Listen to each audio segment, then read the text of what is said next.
बॉसला आणि माझ्या सिनियर मॅडमला कॅबिनमध्ये त्या वेगळ्या अवस्थेत बघितलं. मी कोणाला काही सांगू नये म्हणून तिने मला पण. नमस्कार मित्रांनो, स्वागत आहे तुमचं आमच्या चॅनलमध्ये. तुम्ही जर अजून आमचं चॅनल सबस्क्राईब केलं नसेल तर प्लीज चॅनलला सबस्क्राईब नक्की करा. तेव्हा मी एका कंपनीमध्ये नोकरी करत होतो. कंपनी तशी छोटीच होती, पण पगार चांगला देत होती. मी एका मॅडमच्या हाताखाली होतो. तिचं नाव सानिका. सानिका मॅडम दिसायला जेवढ्या सुंदर होत्या तेवढ्याच स्वभावानं रागीट. आम्ही जेवढे पण त्या मॅडमच्या हाताखाली होतो तेवढे जण तिला लाईक करायचो, पण ती कधीच आमच्यासोबत प्रेमाने बोलत नव्हती. तिला फक्त काम पाहिजे होतं आमच्याकडून. कधी कोणाकडून काही चूक झाली तर ती एवढी बोलायची की आम्हाला वाटायचं की मॅडमला आमची थोडी पण कदर नाही. जेवढे आम्ही तिला पसंत करत होतो नंतर तिला नापसंत करायला लागलो. कारण होतं तिचा स्वभाव. दिसायला तर होती सुंदर, पण वागण्यामध्ये खूप रागीट होती. पण एकदा मी तर तिचा सर्व राग काढला होता. सकाळी सकाळी मी लवकरच कंपनीमध्ये आलो होतो.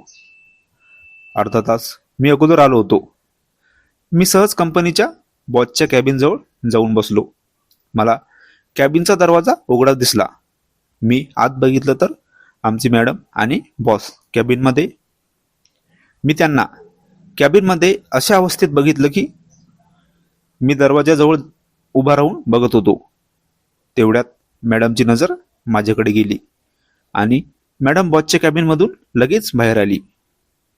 मॅडमने माझा हात धरला आणि मला एका कोपऱ्यात नेलं आणि ती म्हणाली, हे बघ, तू कोणालाही काही सांगणार नाही.